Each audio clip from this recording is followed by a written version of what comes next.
My name is Brittany Johnson, and my project is Soaring to the Big Screen. I'm a senior here at Wolcott High School, and I'm actually attending Central Connecticut State University, and I'm majoring in media productions and communications. I'm really interested in this field.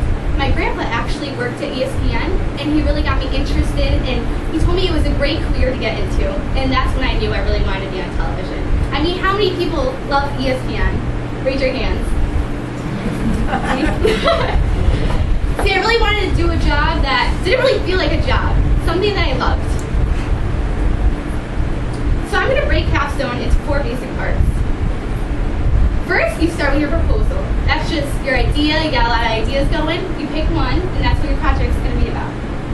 Then, that leads to our research paper. And with that research paper, we then create a product. And after is the presentation, which I'm at right now. So for my proposal, I got a lot of ideas in my head. I didn't really know where I wanted to start. I really knew I wanted to do something involving media production and communications.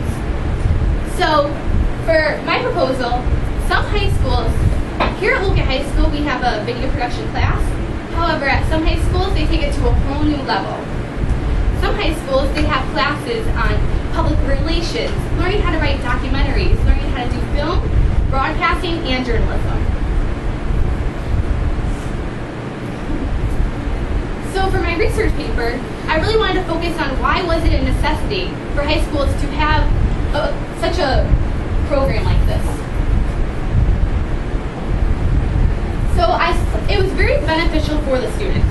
For example, the students will be in front of the camera a lot, they'll be able to get their ideas across, and they have to be in front of the camera for the projects, so they gain a lot of public speaking skills.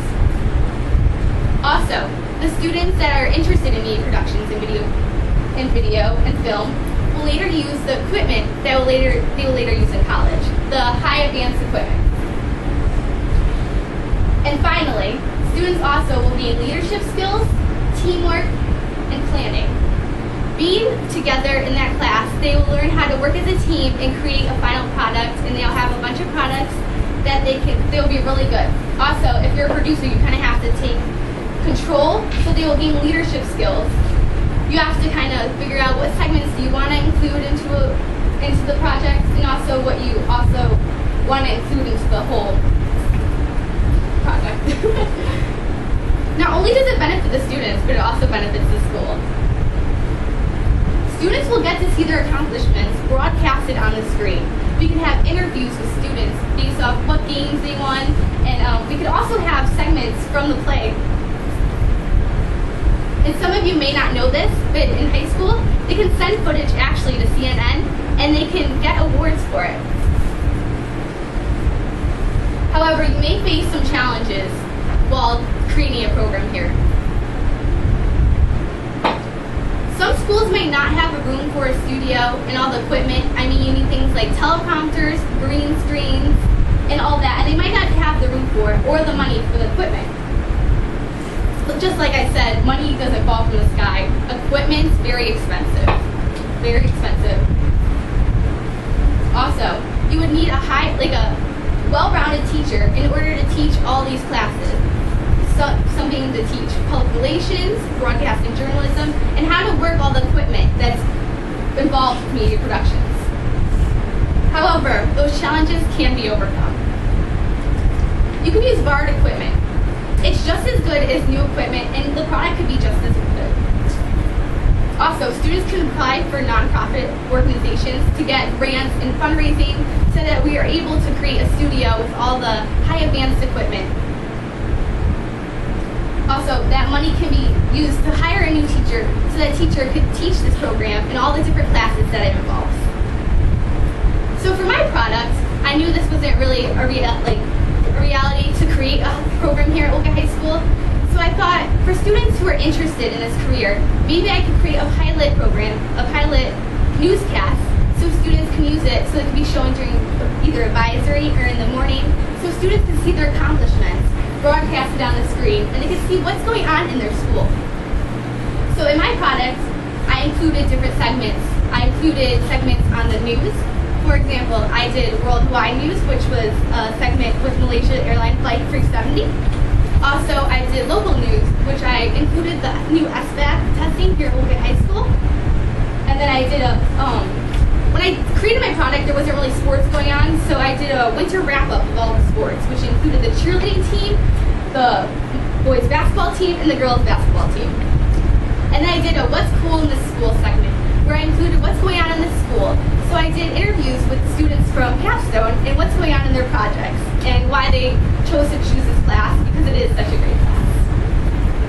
So right now we're going to show a segment from the sports, which includes the accomplishments from the boys basketball team, the cheerleading team, and the girls basketball team. And you're actually going to see an interview with Monica Gray, who was nominated as Connecticut's Cheerleader of the Year. So here's the sports.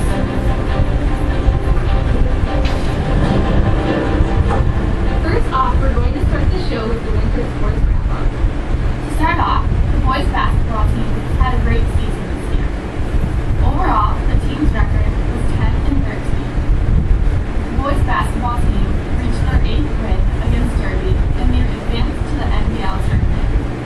They made the NBL tournament for the 3rd time in a row and the state tournament also for the 3rd time. Overall, they received 2nd place in the brass division. Now for the cheerleading team. They had a great season. They placed first at the Central Doubles competition and second at NBL.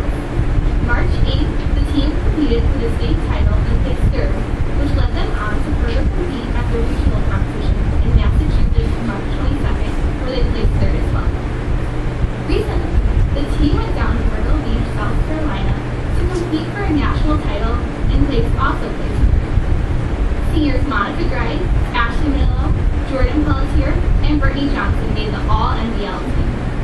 Monica Gray, Bianca Bartoli, Danielle Russo, and Gianna Pizzella made the All-State team. And Monica Gray recently was nominated for Cheerleader of the Year. Now we have an interview with Monica. Hi, I'm here with Monica Gray. So Monica, how does it feel to be receiving this award, considering there's 500 people nominated for this position?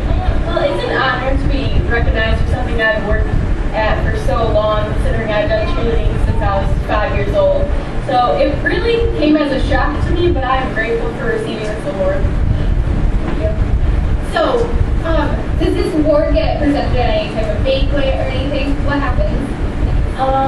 Well, the official title is Outstanding All-State Cheerleader of the Year, so I have to, at the All-State banquet, I have to go up and receive my award and make an acceptance speech stating like who I thank and who's helped me throughout my season and career of cheerleading. So now you're nominated for like Connecticut's Athlete of the Year?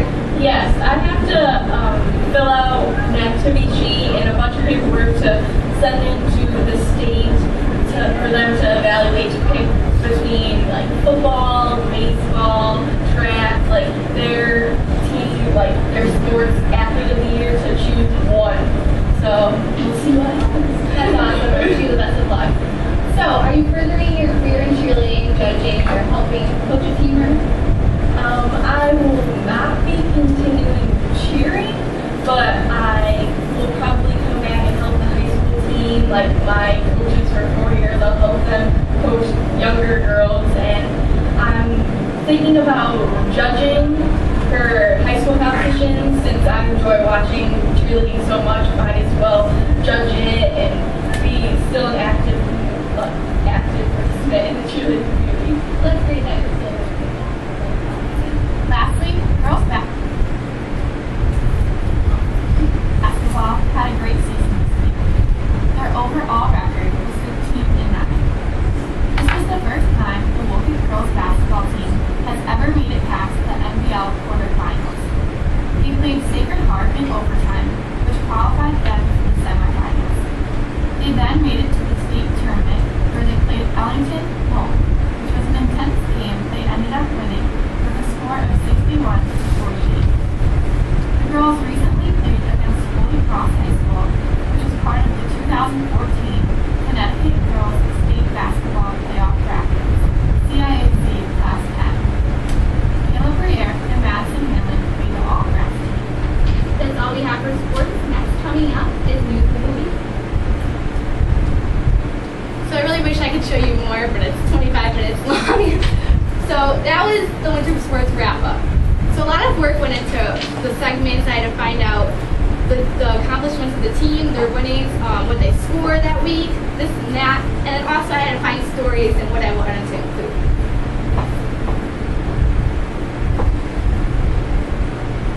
So I faced some challenges while creating my product.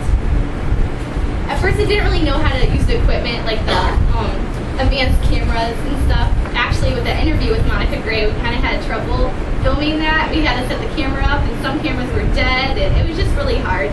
But we overcame them. Also, editing was challenged because I didn't really have the program that I wanted to use. On Windows, it's kind of different than the Mac, and I really needed to use Windows. And I couldn't get it my project where I wanted to be. However, I'm really happy with how it came out. I also needed to rely on a lot of people. I needed people to come and help me film, and they were actually in classes. Students from the video productions class helped me film, and also anchors that I used like Madison Hanlon and Jesse Nelson, and people I interviewed, they were also in classes. So it was kind of trouble to get them out of their class and help me film my project. However, I did overcome those challenges, and I'm extremely happy for where it came out. I learned a lot throughout this process. First, I learned how to work as a team with those who were helping me. A lot of people helped me, just as I said, the anchors, people who interviewed me, people who videotaped it all. They really, I just want to say a big thanks to them. Also, how to work with the different types of equipment. I learned how to use the different types of cameras and how to edit it all. Also, skills such as leadership and public speaking skills. I really had to step up my game with my leadership and say where I wanted everything, what I wanted to include in my segments, what I wanted to say, who I wanted to interview. And my public speaking skills improved tremendously, being in front of the camera and whatnot. And also, not only how to write a research paper. Here at Wolcott High School, we write a few research papers, but this one was the big one. It had to be 10 pages minimum, and it really helped me because college, we're going to have to write a lot of those, and it was extremely beneficial. So I just want to say thank you to everyone who helped me, and I'm open to any questions. Yes? Brittany, your project had a lot of different components. Which one did you enjoy the most? I think I enjoyed the segment that I included about the Capstone students because it was my class here, and I kind of wanted to advertise why it was such a great class, and the people that helped me, we just really enjoyed doing that together. So. Any more questions? Brittany, what do you think is the best way to get more students involved in media production or exposed to it?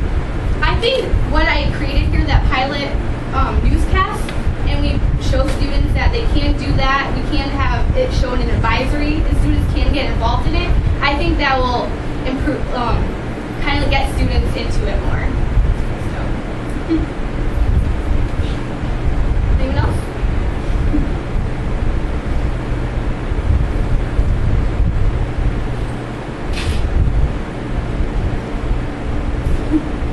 Is that all? All right, thank you everyone.